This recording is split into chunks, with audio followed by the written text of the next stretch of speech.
नमस्कार मित्रांनो, first इयरचा result आलेला आहे आणि हा व्हिडिओ तुम्ही पाहताय म्हणजे नक्कीच तुम्ही ए-टी-के-टीमध्ये तरी आलाय किंवा फेलमध्ये तरी आलेला आहात. हा व्हिडिओमध्ये मी मोटिव्हेशन अजिबातच तुम्हाला देणार नाहीये. कसलंच मोटिव्हेशन मिळणार नाहीये. फक्त काही गोष्टींची चर्चा करण्यासाठी मी इथे आलोय आणि जे फेल झालेत किंवा जे ए-टी-के-टीमध्ये आहेत, त्यांना सोबत कोणीतरी आहे याची रिस्पॉन्सिबिलिटी घेऊन मला तुमच्यापुढे सर्वात प्रथम तर तुमच्यापुढे यावंसं वाटलं. त्यामुळे मी हा व्हिडिओ बनवतोय, तुमच्यापुढे आलेलो आहे. ठीक आहे. मग आता आपण डिस्कस करत जाऊया, की काय-काय प्रॉब्लेम्स आपण फेस केले, काय-काय इश्यू झाले. का बरं आपल्याला या कंडिशनला यावं लागतंय? कसं फेस करायचं याला? रिझन काय होते? त्याच्यातून बाहेर कसं यायचं? सर्व गोष्टी पाहिजे. पहिले तर स्वतःला प्रश्न विचारा, की मी यासाठी 100% दिलेलं होतं का लास्ट एक्झामसाठी, की नाही? जर तुम्ही 100% दिलेलं होतं, तर स्वतः गिल्ट फील करून घेऊ नका. ठीक आहे. आता जी कंडिशन आपल्या पुढे आले त्याला फेस करावी लागणार आहे. संघर्ष प्रत्येकाच्या आयुष्यामध्ये येतो, तुमच्या आयुष्यामध्येही आलेला आहे. ठीक आहे. तुम्हाला कुठेही डॉक्टर झाल्यानंतर पाठी लावायची नाहीये, की तुमचे 1 विषय गेलेले, 2 विषय किंवा तुम्ही फेल झाले होते फर्स्ट इयरला, काही गरज नाहीये. आता जे पास झाले त्यांच्यापेक्षाही तुम्ही चांगले डॉक्टर होऊ शकता, वैद्य होऊ शकता. त्यांच्यापेक्षाही चांगली ओ तुम्ही काढू शकता, जास्त पेशंट तुम्ही पाहू शकता. त्यामुळे या रिझल्टचा इम्पॅक्ट किती दिवस आहे हे समजून घ्या. जेवढं तुम्ही गिल्टी फील करत असाल, की तुमचे मित्र पास झाले, तुम्ही फेल आहेत. 2 दिवसाची गोष्ट असते सगळी. नंतर सर्व काही विसरून जातात. फेस फक्त तुम्हाला एकट्याला करायचं आहे, तुमच्यासोबत जे काही झालंय. जे तुमच्या पुढे आता कंडिशन आली, तुम्हाला फेस तर करावी लागणार आहे. तुमच्याकडे 2 ऑप्शन आहेत. जे झालंय त्याच्यामध्ये गुंतून बसणं किंवा मग आता जे झालंय तुमच्या पुढे जी कंडिशन आली त्याला फेस करणं. दुसरा ऑप्शन तुम्हाला निवडावाच लागेल. तुम्ही वेळ घ्या, नक्कीच वेळ घ्या. कारण तुमच्या मनात सध्या काय चाललंय हे कोणीही ओळखू शकत नाही जगातला. कोणी कितीही म्हणू द्या, की मी तुमच्या सोबत आहे. त्याच्यानंतर तुमच्या दुःखात तुम्ही जे काही फील करताय त्याच्यामध्ये मला कळतंय. काहीही होत नाही. तुम्हाला सध्या जे काही फील होतंय, देशातला कोणताच महात्मा समजू शकत नाही. प्रत्येक इंडिव्हिज्युअल वेगळा आहे. त्याला कोणते इश्यूज आले, त्याच्यासोबत काय झालं, प्रत्येक माणूस सांगू शकत नाही. ठीक आहे. त्याच्यामुळे तुमच्यासोबत काय झालंय, तुम्ही मेहनत केली हे फक्त तुम्हाला माहिती आहे. त्यामुळे लोकांना एक्सप्लेनेशन द्यायची काहीच गरज नाहीये, की तुमच्यासोबत काय झालंय. ठीक आहे. आता आपण थोडंसं डिस्कस करूया, की काय अशा गोष्टी झाल्या असाव्यात, की जेणेकरून आपला विषय गेला. ठीक आहे. त्याच्यासाठी माझ्याकडे काही पॉइंट्स आहेत, की दरवर्षी आता फर्स्ट टाईम नाहीये. मी दरवर्षी मुलं पाहतोय, पासही होतात, फेलही होतात, मेसेजही येतात. आता फेल झालंय मला जवळपास 100 प्लस मेसेज अनसीन आहेत, की पास झाल्यानंतर आता सर सर्व काही शुभेच्छा देत आहे. Thank sir. पण मी सध्या तरी या कंडिशनला कोणतेही पॉझिटिव्ह मेसेज म्हणजे जे काही पासिंगचे मेसेज पाहत नाही. जे काही फेल मेसेज आहेत, पहिले त्यांना मी रिस्पॉन्ड करतो. त्यांचे काय इश्यू जाणून घेतो. कारण मला पहिली जिम्मेदारी माझी ती वाटते, की जे फेल झाले त्यांना माझा वेळ मिळायला हवा. आता एवढे सारे स्टुडंट आहेत. मी पर्सनली तुम्हाला खरं सांगायचं तर तुम्हाला कॉलवर बोलू शकत नाहीये. कारण मी जर कॉलवर बोलायला गेलो, तर कोणाचाही नंबर लागणार नाहीये. बिझीच येत राहील कॉल. परंतु तुम्ही जर WhatsApp मेसेज केल्यानंतर मी एकाच वेळी 3-4 जणांना रिप्लाय देऊ शकेल. त्याचबरोबर कृष्णा सर आहेत, त्यांच्याकडे फॉरवर्ड करेल आणि तुम्हाला योग्य तो गाईडन्स नक्कीच मिळेल. एवढं मी सांगतो. कारण तुम्हाला जी काही कंडिशन आली त्याच्यामध्ये टीम आयुर्वेद मराठी तुमच्या सोबत असेल, एवढी मी तुम्हाला गॅरंटी देऊ शकतो. ठीक आहे. काय-काय कंडिशन आल्या असाव्यात, की ज्याच्यामुळे आपला विषय गेला. सर्वात प्रथम तर आपण मेहनत केली की नाही केली? प्रत्येक जणाला वाटतं, की मी मेहनत केलेली आहे. असा कोणीही म्हणणार नाहीये, की मी मेहनत केलेली नाहीये. ठीक आहे. त्याच्यामुळे पण ही मेहनत आहे जी आपल्या एक्झामला लागते तेवढी केलेली आहे का? शेवटच्या 15 दिवसामध्ये, शेवटच्या 1 महिन्यामध्ये जी आपण मेहनत करतो, तिला मेहनत म्हणायचं का हो? नाही. त्याच्यासाठी प्रॉपर रेग्युलर अभ्यास करावा लागतो. इंटरनलला सर्व सिलेबस कव्हर करावा लागतो. थर्ड टर्मला रिवाईज करावा लागतो. तेव्हा कुठे ऑल क्लिअर होतं. काही जणांचं लक असतं रे. शेवटी येतात, 1 महिना अभ्यास करतात, निघून जातात. तुमचं लक नाहीये. तुमची एक्सेप्टन्स ठेवा ना तुमच्यामध्ये, की तुमच्याकडे तेवढी मेमरी पॉवर नव्हती, की शेवटच्या 1 महिन्यामध्ये येऊन तुम्ही सर्व सिलेबस वाचून तुम्ही पास व्हाल. मी तुम्हाला डेली रिमाइंडर दिलं. किती वेळा रिमाइंडर दिलं तुम्हाला, की तुम्ही अभ्यासाला लागा. खूप जण शेवटच्या 2 महिन्याच्या भरोश्यावर असतात, परंतु सर्व काही 2 महिन्यात निघत नाहीये शेवटी. खूप जास्त रिमाइंडर दिले मी तुम्हाला. तरी काही जण जागे झाले नाही. शेवटच्या महिन्याभरात अभ्यास केला, पेपरही लिहिले, कॉन्फिडंट पण होते. परंतु सर्व काही तुम्हाला वाटते तसं नसतं ना. आम्ही 2-3 बॅच पाहतोय. आम्हाला माहिती आहे ना, की सर्वच जण शेवटच्या महिन्यामध्ये अभ्यास करून पास होत नाही. ठीक आहे. तुमची चूक तिथे झाली. तुम्ही 1 महिना अभ्यास केला, 1.5 महिना अभ्यास केला आणि तुम्हाला वाटतं मी खूप जास्त अभ्यास केला. नाही मित्रांनो, तुम्ही चूक केली. तुम्हाला रेग्युलर अभ्यास करायला पाहिजे होता. तिथे तुमची चुकते. ठीक आहे. आणि दुसरी अशी गोष्ट होऊ शकते, की तुम्ही मेहनत केली तरी सुद्धा फेल झालात, काहीतरी कंडिशन झालेली असू शकते. त्याच्यानंतर पुढचा पॉइंट आहे डायरेक्शन. तुमचा जो मेहनत आहे ती योग्य दिशेने डायरेक्शनने तुम्ही मेहनत केलेली आहे का? फॉर एक्झाम्पल तुम्ही भिंतीलाच जोरजोरामध्ये ढकलताय, भिंत पुढे सरकणार आहे का? नाही सरकणार आहे. तुम्हाला जी गोष्ट पुढे सरकणार आहे त्याच्यासाठी पुढे जागा आहे की नाही ते पण पाहावं लागेल ना. म्हणजे तुम्ही जी मेहनत करताय, जे हार्डवर्क करताय, ते योग्य दिशेने आहे की नाही हे पण तेवढंच मॅटर करतं. तुम्ही जर योग्य दिशेने जर केलेलं नसेल तर तो मॅटर करणारच नाहीये. त्याच्यामुळे तिथेही तुमची चूक झालेली असली पाहिजे. कारण तुम्ही जर हार्डवर्क प्लस राईट डायरेक्शन तेव्हा केलं, तेव्हाच तुम्ही ही एक्झाम क्लिअर करू शकला असाल. ठीक आहे. तिसरी गोष्ट आहे हेल्थमुळे. सर्वच जण अभ्यास न केल्यामुळे फेल होत नाहीत. काही जणांचा हेल्थ इश्यू असतो. एक्झाम जवळ आल्यानंतर तब्येत खराब होते, त्यामुळे हे विषय जातात. त्याच्यानंतर पुढचा मुद्दा असू शकतो की नर्वसनेस. पहिला पेपर होता संहिताचा. पहिला पेपर होता. मला कळलंच नाही सर काय करावं. एकदम टाइम मॅनेजमेंट झालं नाही. पहिला आवडतीचा एलईक्यू चालू केला. एलईक्यूची लिहित बसलो. त्याच्यानंतर वेळच नाही बसला. टाइम मॅनेजमेंट नाही झालं. अशा सगळ्या गोष्टींमध्ये तुम्ही अडकून राहिला असाल किंवा नर्वसनेसमध्ये एमसीक्यू खालीवर करून टाकले, एमसीक्यूचा कोड टाकला नाही, असे काही विद्यार्थी असू शकतात. हे सर्व नर्वसनेसमुळे होतात. किंवा चौथी गोष्ट, कोणत्या कारणांमुळे तुम्ही एक्झाम सेंटरवर पोहोचू शकले नाही, ॲब्सेंट होते, तेव्हा तर तुमचा फेल आलाच असेल. आणि सर्वात महत्त्वाचा शेवटचा परंतु लक. खूप जणांचे 99 मार्क, 98 मार्क, 49 मार्क अशा एवढ्या एकदम काठाला येऊन सुद्धा मार्क राहिलेले आहेत. ठीक आहे. सर्वात प्रथम तर खोटं बोलायला सोडून द्या, की मी पूर्ण पेपर लिहिला होता तरीही मला मार्क कमी दिलेले आहेत. ठीक आहे. तुला 99 मार्क आहेत याचा अर्थ असा नाहीये, की तुला एखाद्या शिक्षकाने 99 वर येऊनच थांबवले. कदाचित तुला 95 मार्क असतील, 92 असतील. शिक्षकाने खूप जास्त ओढण्याचा प्रयत्न केला, पास करण्याचा प्रयत्न केला, परंतु तू मॅक्झिमम 99 पर्यंत आलास. असं पण होऊ शकतं ना. त्याच्यामुळे आता क्लेरिफाय करणं सोडून द्या लोकांना, की मी कशामुळे फेल झालोय. एक्सेप्टन्स ठेवा. कोणालाच सांगायची गरज नाहीये. कोणी विचारलं तर माझा माझा वैयक्तिक मुद्दा आहे. मी पाहून घेईल काय करायचं, मी अभ्यास करेल, मी काढून घेईल. तुला ढवळाढवळ करायची गरज नाहीये. आता पालक आहेत, पॅरेंट्स आहे. पॅरेंट्स नक्कीच नैराश्य येतं, परंतु जर कोणी पॅरेंट्स हा व्हिडिओ पाहत असतील तर सध्या तर तुमचं काम आहे की तुमच्या पाल्याला तुम्हाला सांभाळायचंय.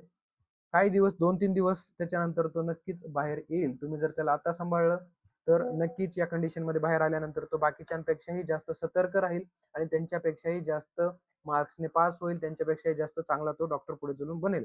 त्याच्यामुळे हा रिझल्ट म्हणजे पूर्ण आयुष्य नाहीये. ठीक आहे. जेव्हा तुम्ही बीएमएस फर्स्ट इयर मध्ये ऍडमिशन घेतलं किंवा नीट एक्झाम देऊन, अरे नीटची एक्झाम दिली रे तुम्ही, तुम्हाला तर माहिती आहे नीट मध्ये काय कॉम्पिटिशन आहे सध्या तर. ठीक आहे. म्हणजे तुमचं इथं बीएमएस मध्ये ऍडमिशन गेले, तुम्ही खूप जास्त भाग्यवान आहात मित्रांनो, की तुमचं ऍडमिशन झालंय. त्याच्यामुळे छोट्या मोठ्या पास फेलला तुम्हाला घाबरून जायची गरज नाहीये, की आता लगेच बीएमएस सोडून देऊ का दुसरं काय जॉईन करू का. इथे ऍडमिशन घेण्यासाठी काय कष्ट लागतात ना, ते ते तुम्हालाच माहिती आहे, की नीटचा अभ्यास करून इथे यावं लागतं. आणि जे मॅनेजमेंट मधून जे घेतलेत त्यांनी काय, त्यांच्या पालकांनी किती मेहनत केली हे सुद्धा तुम्हाला माहिती आहे. त्याच्यामुळे इथे ऍडमिशन घेणं कोणतेच म्हणजे गबाळ्याचं काम नव्हतं. तुम्ही मेहनत केली आणि इथं आलात. त्याच्यामुळे आता इथं येऊन की मी सोडून देतो, आता अभ्यास सोडून देतो, बीएमएस सोडून देतो, दुसरं काहीतरी जॉईन करतो, मी बिझनेस टाकतो, हे असे मूर्खपणाचे उत्तर तर अजिबातच द्यायचे नाहीयेत. ठीक आहे. तुम्ही बीएमएस फर्स्ट इयरला आलात, तुमचा अल्टिमेट गोल काय आहे येण्याचा? तुम्हाला इथून बीएमएस डिग्री घेऊन जायचंय आणि तुम्हाला चांगला डॉक्टर व्हायचंय. किंवा काही जण असतात डिग्री घ्यायची त्याच्यानंतर मी प्रॅक्टिस करेल पण. ठीक आहे. अल्टिमेट गोल काय? डिग्री घ्यायची, चांगला डॉक्टर बनायचंय. मला सांगा, या पास फेलमुळे तुमच्या अल्टिमेट गोलवरती काही फरक पडलाय का? पडू शकतो जर तुम्ही असंच करत राहिलात तर. परंतु तुमच्याकडे ही जी जखम भरली आहे, म्हणजे ती जखम झाली आहे, ती जखम क्युअर करण्याची तुमच्याकडे चान्स आहे ना. का तुम्हाला डिबार करून टाकलं डायरेक्ट युनिव्हर्सिटीने, इथून पुढे एक्झाम द्यायची नाही, तुम्हाला बीएमएस डिग्री मिळणार नाही? असं नाहीये. तुम्हाला डिग्री मिळणार आहे. परंतु आता दुःख काय तुमचं? मित्र पास झालेत आणि मी फेल झालोय. दुःख कशाचं नेमकं? मित्र पास झाले याचं दुःख की तू फेल झाला याचं दुःख आहे? दुःख कशाचं हे सुद्धा समजून घ्या. ठीक आहे. हे जे मित्र आहेत हे आपल्याला आता भेटले, ते 1 वर्ष झालं, 1.5 वर्ष झालं भेटले. हे आपल्या आयुष्याचा पार्ट नाहीत पूर्ण. काही जण 2-3 जण तुमच्या जवळचे असतील, ते तुम्हाला आयुष्यभर सोबत असतील. परंतु हे जे पूर्ण तुमच्या 100 पैकी 99 जण जे वर्गात बसलेत, 98 जे बसलेत, यांना काय फरक पडतो का तुमच्यावरून? 2 दिवस हसतील, 2 दिवस करतील बडबड इकडे-तिकडे, हे जातोय, फेल झालंय, ठीक आहे. त्याच्यानंतर करणार आहेत काय बडबड? नाही करणार आहेत. तुमचं आयुष्य तुम्हाला जगायचं, इथून तुम्हालाच एकट्यालाच इथून डिग्री घेऊन जायचं, एकट्यालाच पुढे जाऊन जे काही तुमचं फ्युचर घडवायचंय. त्याच्यामुळे अशा गोष्टींना घाबरून जाऊ नका. आता फक्त 6 महिने गेलेत. काही जणांचं एटीकेटी आणि फेल मधला फरक माहित नसेल खूप जणांना. एटीकेटी म्हणजे 2 किंवा 2 पेक्षा कमी विषय गेलेले आहेत आणि फेल म्हणजे 2 पेक्षा जास्त विषय जाणं ते फेलमध्ये येतं. एटीकेटी वाले जे आहेत ते बॅच सोबत कंटिन्यू करू शकतात आणि फेल आहेत ते बॅचच्या 6 महिने थोडंसं बॅक जाईल. 6 महिने बॅक झालं म्हणजे काय, जी त्यांची आता सेकंड इयरची युनिव्हर्सिटी एक्झाम असेल तुमची त्याच्यापेक्षा 6 महिने लेट असेल. तुमच्या आयुष्यातले फक्त 6 महिने तुम्ही पुढे गेलेले आहात. तुम्ही असं वर्ष वाया घालता रे कुठे पण. किंवा BMS नंतरही तुमचं एखादं वर्ष वाया जाऊ शकतं. फक्त तुमचं 6 वर्ष तुम्ही डिले झाला असं समजा. एवढं काय म्हणजे आभाळ तुमच्यावरती कोसळलेलं नाही. काय काय मुली तर अशा कॉल आणि मेसेज करतात की डायरेक्ट सुसाईड करायची अशी तयारी असते त्याची. ठीक आहे, की असा तर विचार अजिबातच मनामध्ये आपल्या येऊच द्यायचा नाहीये. एकदम म्हणजे जे वीक लोक असतात त्यांचे हे निशाणे. अशा फंद्यातच पडायचं नाही. हे 1-2 दिवसाचे विचार असतात. त्याच्यानंतर तुम्ही बाहेर आल्यावर तुम्हीच म्हणाल की अरे काहीच झालं नव्हतं आणि याच्यातून बाहेर आल्यावर तुम्ही आणखी स्ट्रॉंग बाहेर याल. तुमची एक वेगळीच पर्सनॅलिटी बाहेर येईल. तुम्ही जर पास झाले असते, बाकीच्यांसारखे एन्जॉय केलं असतं, तुम्ही आहे तसेच राहिले असते. परंतु ही जी कंडिशन आता तुमच्या पुढे आली, याच्यानंतर तुमची पर्सनॅलिटी कम्प्लिटली चेंज होऊन जाणार आहे. कारण तुम्ही आता बाकीच्यांसारखे आळशी राहणार नाहीत. आता तुम्ही सतर्कच राहणार आहे इथून पुढे. आणि जो याच्यामधूनही शिकत नाहीये, त्याच्या एवढा तर पागल कोणीच नाहीये. ठीक आहे. आता याच्यानंतर करायचं काय आपल्याला? करायचं सर्वप्रथम कॉलेजला भेट द्यायची आहे. कॉलेजच्या तुमचा एक्झाम डिपार्टमेंटला त्यांना विचारायचं आहे की आमचे फॉर्म कधी निघत आहेत, एक्झाम कधी आहे, सर्व काही इन्फॉर्मेशन घ्यायची आहे, फॉर्म फिल करायचे आणि खूप जणांचं असा डाऊट असतो की सर रिचेकिंगला देऊ का? रिचेकिंग आता ऑनलाईन पद्धतीने मार्क चेक होत आहे. त्याच्यामुळे शिक्षक जास्त मार्क ओढत नाहीयेत तुमचे पास करण्यासाठी. त्याच्यामुळे त्याचाही थोडासा इम्पॅक्ट त्याच्यावरती पडू शकतो. ठीक आहे, ऑनलाईन चेक होत आहे. फक्त आता ते रिचेकिंग मध्ये काय करणार की एखादा क्वेश्चन सुटलाय का, एखाद्याचं सर्व मार्क काउंट झाले का, ऑनलाईन मध्ये असे मिस्टेक होत नाही शक्यतो. तरी सुद्धा रिचेकिंगला केल्या एकदा ते चेक करणार. तुम्हाला जर खूपच कॉन्फिडन्स असेल की मी 70-80 मार्क किंवा टॉपर आहे तुम्ही वर्गाचे, मला 90 पर्यंत पडता पण इथं 30-40 मार्क दिले, असं जर तुम्हाला असेल तर नक्कीच तुम्ही रिचेकिंगला टाका. कारण चूक होऊ शकते, मशीनच आहे. त्याच्यामुळे तुम्ही टाकू शकता.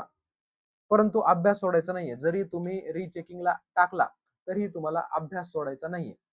कारण रिचेकिंगच्या प्रोसेसला वेळ लागतो, त्याच्यामध्ये तुम्हाला गुंतून बसायचं नाहीये. रिचेकिंगला टाका तुमची जर इच्छा असेल तर, परंतु अभ्यासही तुम्हाला चालू करावा लागेल. जाऊ द्या 2 दिवस, येऊ द्या वातावरणामध्ये, वेब सिरीज पहा, तुमच्या आवडतीच्या गोष्टी करा. त्याच्यानंतर 2 दिवसानंतर चालू करा. काय चालू करायचं? आता ज्या मागच्या चुका झाल्या तशाच पद्धतीने अभ्यास करत आला तर पुन्हा पास होणार आहे का नाही? तुम्ही डबल त्याच कंडिशन मध्ये अडकाल ना. त्याच्यामुळे आता काय आपलं चुकलंय हे जाणून घेण्याची आपल्याला गरज आहे. जे तुमचे जवळचे मित्र आहे, मदत घ्या. काय झालं आणि तू कसा अभ्यास केला, माझं काय चुकलं, अॅनलाइज करायचा प्रयत्न करा थोडा आणि त्याच्यानंतर अभ्यासाला सुरू करा. कुठेच तुम्हाला ऑप्शन सापडत नसेल तर आयुर्वेदा मराठीची टीम तुम्हाला गायडन्स करण्यासाठी तयार आहे, तुम्हाला शिकवण्यासाठी सुद्धा तयार आहे. ठीक आहे. त्यामुळे तुम्ही असं कुठे समजू नका की मी एकटा आहे. तुम्हाला जर खरंच पुन्हा लढायची इच्छा असेल तर माझी पूर्ण टीम तुमच्या सोबत आहे. टीम आयुर्वेदा मराठी तुमच्या सोबत आहे. झिरो पासून चालू करूया मित्रांनो, परंतु ऑल क्लिअर करूया. त्याच्यामुळे आता पहिले फक्त तुम्हाला एक कंडिशन आहे मित्रांनो, जर तुम्हाला आता टीम आयुर्वेद मराठीचा गायडन्स हवाय आणि तुम्हाला पुढे चांगलं स्कोर करायचं, एक कंडिशन, मागचं सगळं बाजूला सोडून द्यायचं. मागचं पूर्ण डोकं एम्प्टी करून यायचं आणि मग आयुर्वेद मराठीकडे यायचं. म्हणजे काय, तुम्ही जे चुकीच्या कन्सेप्ट शिकला असेल संस्कृतच्या, सगळं सगळं डोकं एम्प्टी करून यायचं आणि आम्ही जे म्हणतोय ते 100% फॉलो करायचं, विषय निघतात. ठीक आहे. माझ्याकडे आधी रिपीटर बॅच होत्या, पहिली नाहीये. तुम्हाला दाखवतो माझ्याकडे गेल्या वेळेसही रिपीटर बॅच, ज्यांची फर्स्ट इयर असते BMS साठी खूप सारे, तर मी दाखवणार नाही तुम्हाला, परंतु खूप सारे मुलं, आकडाही तुम्हाला सांगणार नाही, एवढे सारे मुलं संस्कृतमध्ये फेल झाली होते. परंतु आज जवळपास तुम्हाला सांगतो फक्त म्हणजे 5% फेल आहे त्याच्यापैकी, जे म्हणजे फेल्युअर होते त्याच्यापैकी 95% लोकांनी त्यांचे विषय कव्हर केलेले आहेत. कळतंय? म्हणजे जे लोक फेल झालेत त्यांच्या एवढे सिरियस कोणीही नसतात. तुम्ही जे आता सिरियसनेस आहे त्या सिरियसनेसचा यूज करून आपल्याला अभ्यास करायचा आहे. माझ्याकडे जे आता विद्यार्थी होते टोटल त्याच्यापैकी 95% जवळपास त्यांचे विषय ऑल क्लिअर निघाले, ज्यांचे म्हणजे 5ला 5 सब्जेक्ट गेलेले होते. संस्कृत तर खूप जणांचा जातो. का बरं? कारण आपल्याला 8वी-9वीचं बेसिक नसतं, 10वीचं नसतं, 11वी-12वीला नसतं. अचानक इथे BMS ला आलो, संस्कृत पाहिलं, श्लोक पाहिलेले नसते. होऊ शकतं. पण चूक तुमची कुठे झाली आहे? तुम्ही रिझल्ट येईपर्यंत वाट बघितली का? तुम्हाला माहित नव्हतं का तुम्हाला संस्कृत येत नाहीये तर? तुम्हाला पहिलेच माहित असतं की संस्कृत माझा जाणार आहे, संस्कृत अवघड आहे, हा विषय माझा जाऊ शकतो. तुम्ही वेळेवर डिसिजन घेतलं नाही. तुम्ही वेळेवरती मित्रांची मदत घेतली असती, शिक्षकांची मदत घेतली असती किंवा टीम आयुर्वेद मराठीचे कोर्स तुम्ही घेतलेले असते, तर तुम्हाला आज ही वेळ बघायला मिळाली नसते. त्याच्यामुळे योग्य वेळी योग्य डिसिजन तुम्हाला घ्यावाच लागतो. जर तुम्ही तेव्हा डिसिजन घेतला असता तर तुम्हाला आता वेगवेगळे कोर्सेस जॉईन करून अभ्यास करायची गरज पडली नसती. परंतु आता तेव्हा चूक झाली तर सुधारायची वेळ आता आली. म्हणजे चूक झाली म्हणजे काय आयुष्य आपलं मागे पडलंय का? नाही पडले रे. एवढं काही झालेलं नाहीये. जे झालंय त्याला फक्त आता फेस करायचंय आणि फेस तुम्हाला एकट्याला करायचंय असं नाहीये. तुम्हाला आता फक्त मेहनत करायची, डायरेक्शन आम्ही दाखवू. त्याच्यासाठी आम्ही इथे बसलोय. आम्ही 5 जण, 5 जणांची टीम आमचं 100% देऊ आणि खास करून रिपीटर बॅचेसकडे आम्ही खूप जास्त लक्ष देतो. कारण तो एक इमोशनल कनेक्ट पण असतो. कारण विषय जाणं हे काय असतं हे फक्त आता आमचे जवळचे मित्र आहेत. त्यांचे विषय गेलेले आहेत. काय होतं त्यांच्यासोबत काय होतं आम्हाला पण माहिती आहे. त्याच्यामुळे आम्ही पहिला प्रेफरन्स हे रिपीटर मुलांना देतो. त्यांचे डाउट सॉल्व्ह किंवा पर्सनल थोडंसं लक्ष असतं. माझ्याकडे पूर्ण जे स्टुडंट्स आहेत त्यांचं किती लेक्चर्स पाहताय, त्याच्यानंतर कोणकोणते चॅप्टर्स पाहताय, पूर्ण रेकॉर्ड माझ्याकडे इथे असतं. ते मी चेक करतोय. आता एवढ्या साऱ्या मुलांचं बघणं शक्य नसतं, परंतु मी रँडमली चेक करतो किंवा ज्यांचे रिझल्ट खराब येत आहे, मग त्यांचं अॅनलाइज करतो, की का बरं यांचे खराब येत आहे रिझल्ट, कुठे चूक होते. ठीक आहे. आता माझ्याकडे ज्यांनी ज्यांनी कोर्स सर्वांनी लावले ते पासच होतात का? नाहीये. मी तुमच्यासमोर एकदम खरं बोलतोय. सर्वजण पास होत नाहीत मित्रांनो. खूप जण कोर्स घेतात आणि तसाच सोडून देतात. नंतर ते ऍप उघडून सुद्धा पाहत नाहीत. नव्याचे 9 दिवस म्हणल्यासारखं नवीन बघतात आणि नंतर पाहतही नाहीत. अरे बाबा तसं नसतं. कोर्स घेतल्यानंतर तो कोर्स लेक्चर्स पाहावे लागतात. लेक्चर्स पाहिल्यानंतर त्या नोट्स काढून रिवाइज करावं लागतात. तेव्हा कुठे आपल्या फायनल एक्झाम मध्ये लिहावं लागतं. ठीक आहे. त्याच्यामुळे कोर्स घेतला म्हणजे पासिंग गॅरंटी असते असं अजिबातच नसतं. आता उद्या जरी रिपीटर बॅच लॉन्च केली आणि तुम्ही त्याच्यामध्ये ऍडमिशन घेतलं, एक्झाम पर्यंत तुम्ही माझ्याशी कनेक्टेड राहिलात, व्हॉट्सअप ग्रुपवरती मी जे काही सांगतोय, गाईड करतोय, ते तुम्ही बाकी सर्व कामं सोडून जर केलं तर तुमचे विषय ऑल क्लिअर निघतील याची गॅरंटी माझी. जर तुम्ही टीम आयुर्वेद मराठीचं प्रत्येक इन्स्ट्रक्शन फॉलो केलं तर. जरी तुमचे 5ला 5 सब्जेक्ट गेलेले असले तरीही तुम्ही आम्ही सांगतोय ते फॉलो केल्यानंतर तुमचे विषय निघतील. अरे 2-2 महिन्यांमध्ये पोरांनी ऑल क्लिअर केलेले आहेत. ज्यांचे 5-5 सब्जेक्ट गेलेत असे उदाहरण आहेत आणि निघतात जर तुम्ही त्याच्यावर लक्ष देऊन केलं. आणि जर तुम्ही साईडला केलं म्हणजे घुमत फिरत, काही जण तर एन्जॉय करतात पेपर झाल्यावर, नो रिग्रेट पोस्ट टाकून देतात. वायफळपणा आहे, मूर्खपणा आहे. अशामध्ये तुम्ही पडू नका. ठीक आहे. वेळ घ्या थोडासा. आता ही कंडिशन आली आहे, काय करता येणार आहे, तुमच्यावरती आली, पण आता वेळ घ्या थोडासा. परंतु याच्यातून तुम्हाला पुढे यायचं आहे आणि येण्यासाठी आम्ही सर्वजण तुमच्या सोबत आहोत. एक्सेप्टन्स तुमच्यामध्ये पाहिजेच, की जी चूक झाली ती झाली आहे, परंतु त्याच्यात बाहेर येण्याची जबाबदारी सुद्धा माझीच आहे. ठीक आहे. काही तुम्हाला आता डाऊट असेल, तुम्ही डायरेक्टली कमेंट बॉक्समध्ये सांगा. कारण या व्हिडिओच्या कमेंट बॉक्समध्ये मी ऍक्टिव्ह राहणार आहे, सर्वांना रिप्लाय देईल. व्हॉट्सअप मेसेज करा व्हॉट्सअपला. तुमचा माझा नंबर आहे तुमच्या सर्वांकडे आहे, किंवा मी आता कमेंट बॉक्समध्ये देतो. जे जे फेल आहे ते तिकीट आहे ते व्हॉट्सअप ग्रुपची लिंक मी देतो, त्यांनी जॉईन करा. लवकरच मी उद्या एक कोर्स लॉन्च करेल. त्याच्यामध्ये पूर्ण रिपीटर्सचे कोर्सेस असतील. वेबसाईटवरती लाईव्ह होईल की हे जे रिपीटर आहेत, आणि मिनिमम मी रिपीटर कडून एकही म्हणजे एक्स्ट्रा पैसा कमवण्यासाठी आमची टीम बसलेली नसते. ठीक आहे. कारण तुमचं संकट आम्ही पूर्णपणे तुमच्या सोबत आहोत. याच्यामध्ये आम्ही काही बेनिफिट पाहत नाही. खूप कमी म्हणजे एकदम 500-600च्या रेंजमध्ये किंवा त्याच्यापेक्षा कमी आम्ही पूर्ण टॅक्सेस रिड्यूस करून, ॲपचे टॅक्सेस, इंटरनेट टॅक्सेस सगळं रिड्यूस करून जे काही एकदम मिनिमम अमाऊंट असेल त्याच्यामध्ये तुमचं ऍडमिशन करू आणि तुम्हाला पूर्ण हे जे बॅक राहिलेले सब्जेक्ट आहेत ते व्यवस्थित शिकू. व्हॉट्सअप ग्रुपमध्ये तुम्हाला गायडन्स करीत राहू, तुमचा फॉलोअप घेत राहू आणि फक्त तुम्हाला आता हे सर्व फॉलो करत जायचे. तुमचे विषय काढण्यासाठी टीम आयुर्वेद मराठी 100% तुमच्या पाठीशी उभी आहे. यानंतर तुम्हाला काहीही इश्यू असेल, खूपच जास्त अवघड वाटत असेल तर मला मेसेज करा. कॉल मागण्यासाठी वेळ घ्या. जर नॉर्मल असेल तुमचं तर नका घेऊ कॉलसाठी वेळ. कारण खूपच जास्त गरज असेल, खूपच वीक फील होत असेल तर नक्कीच मला रीच करा. कोणतेही निगेटिव्ह थॉट्स मनामध्ये येऊ नका. पहिले टीम आयुर्वेद मराठीच्या व्हॉट्सअपला मेसेज करा तुम्ही. तुम्हाला टीम रीच करेल, नक्कीच गायडन्स करेल. परंतु जर तुम्हाला खरंच गरज असेल, इमर्जन्सी असेल तरच आम्ही कॉल तुम्हाला करू. सर्वांना कॉल करणं शक्य नाहीये. जर मला वाटलं खूपच क्रिटिकल कंडिशन आहे तर मी त्या मेसेजला रिप्लाय देईल, कॉल करेल आणि नक्कीच गायडन्स देण्याचा प्रयत्न करेल. विशेषतः मुलींना सांगतोय की थोडंसं स्ट्रॉंग राहा. 2-3 दिवसांची गोष्ट असते. 2-3 दिवस निघून जातात. हा वेळ पण निघून जातो. पुढचा वेळ पण येणार आहे. कोणीही विचारत नाही नंतर की तुमचे फर्स्ट इयरला विषय गेलेली होती की नाही. ठीक आहे.